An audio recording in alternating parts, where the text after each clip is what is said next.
তোমালোকে এটা বস্তু চাব পাৰা ইয়াতে আমাৰ কি আছে প্ৰথম কমন মেকানিজম কিছুমান আছে কমন মেকানিজম হ'ব এইটো কি হয় জেনিফা মেকানিজম আৰু আকাৰমেন ষ্টিয়াৰিং মেকানিজম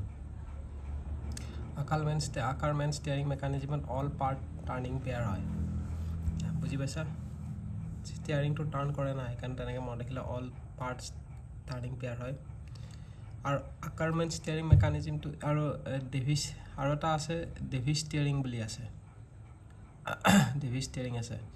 তো এইটো মনত ৰাখিবা জেনিভা মেকানিজমটো হ'ব ইণ্টাৰমিডিয়েট যোনটো আছে এইটো ইণ্টাৰমিডিয়েট শ্বাফ্ট ট্ৰান্সমিশ্যন হয় বুজিছে গাঁত আছে এইটো ইণ্টাৰমিডিয়েট হয় এইটো হৈ গ'ল তোমালোকৰ আকাৰমেন ষ্টিয়াৰিং মেকানিজম বুজি পাইছা এতিয়া নেক্সট আহি গ'ল তোমালোকৰ ষ্ট্ৰেইট লাইন মেকানিজম কেইটা আছে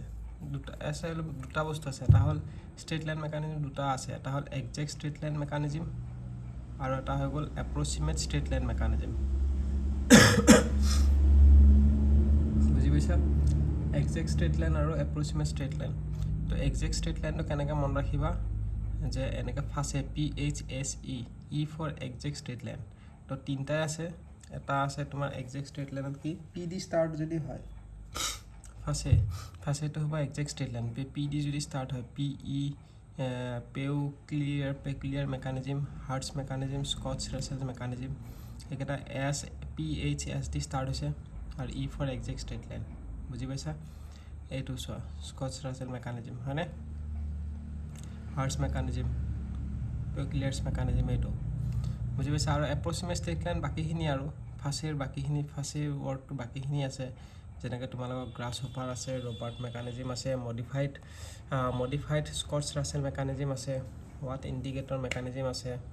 সেইকেইটা আছে ক্লিয়াৰ নেক্সট এইবিলাক হৈ গ'ল তাৰপিছত নেক্সট আহি গ'ল পেণ্টোগ্ৰাফটো কি হয় পেণ্টোগ্ৰাফটো এই পেণ্টোগ্ৰাফ ই যে mechanical linkage connected in a manner based on parallelogram তো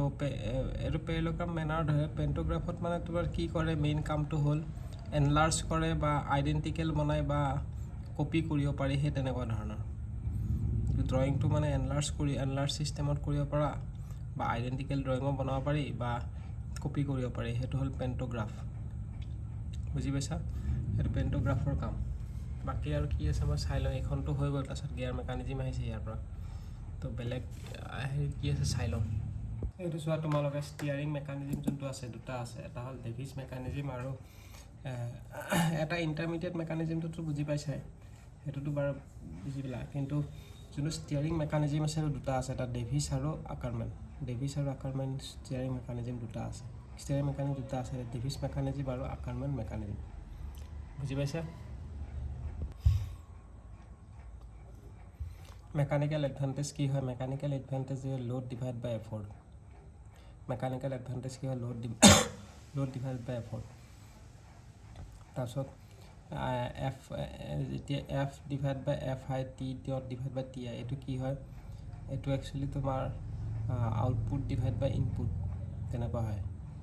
আউটপুট টু ইনপুট হয় ratio' mechanical advantage is the ratio' of output to input হয় তো আউটপুট হ'লে force output divide by force input torque output divide by torque input তো সেইটোকে কি বুলি কয় লোড ডিভাইড বাই এফৰ্ট বুলি কয় বুজিছা তো এইটোতো আমি মেকানিকেল এডভান্টেজটো আমি এনেই হেৰিত পঢ়িছিলোঁ ইঞ্জিনিয়াৰিং মেকানিক্সত তো তাৰ লগত একেই হয় বস্তুটো তো mechanical advantage is equal efficiency into velocity input divide by velocity output তেনেকৈও লিখিব পাৰা বুজি পাইছা efficiency is equal power output divide by power input power is equal to FV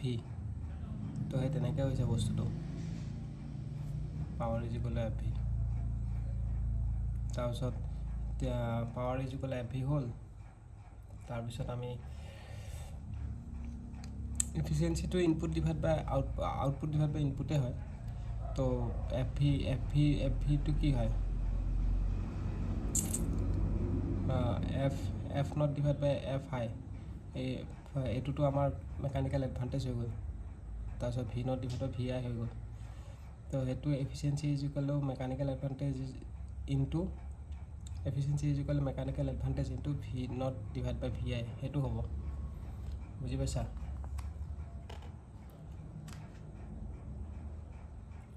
আৰু টগল মেকানিজিম কি হয় টগল মেকানিজিম ইয়াতে আছে নহয় টগল পজিশ্যন তো টগল মেকানিজিম কি হয় এইটো টগল মেকানিজিম এইটোৱে হয় য'ত মানে মেকানিকেল এডভান্টেজটো ইনফিনিটি হ'ব বুজি পাইছা টগল মেকানিজিম কি হয় য'ত মেকানিকেল এডভান্টেজটো ইনফিনিটি হ'ব সেইটো কয় টগল মেকানিজিম বুজিছা যেনেকৈ তোমালোকৰ ইয়াতে আছে এইখিনিতো পঢ়িলোঁ mechanical advantage load divide by effort efficiency is equal to power output divide by power input power output is equal to F naught V naught divide by F I V I which is equal to T naught W naught divided by Ti Wi T naught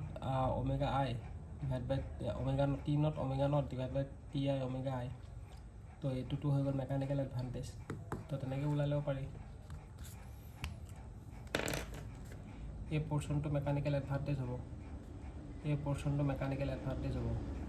হয়নে এইটো কথা কৈছোঁ আৰু toggle mechanism কি হয় য'ত mechanical এডভান্টেজটো infinite হৈ যায় এতিয়া ভেল'চিটি এণ্ড এক্সিলাৰেশ্যন এনালাইচিছত আমি কি চাম ভেল'চিটি এণ্ড এক্সিলাৰেশ্যন এনালাইচিছ আমি ভেল'চিটিৰ ডায়েগ্ৰামটো চাম ভেল'চিটি এইটো যে V is equal to R omega এই গোটেই পইণ্টটোত ওমেগা আছে আৰু আৰটো হ'ল ডিষ্টেঞ্চ তাৰপিছত আই চেণ্টাৰ বিষয়ে পঢ়িম আই চেণ্টাৰত আমি কি পঢ়িম কেনেডিছ থিয়ৰম পঢ়িম বুজিছা তো এইখিনি বস্তু আমি নেক্সট ভিডিঅ'ত কণ্টিনিউ কৰিম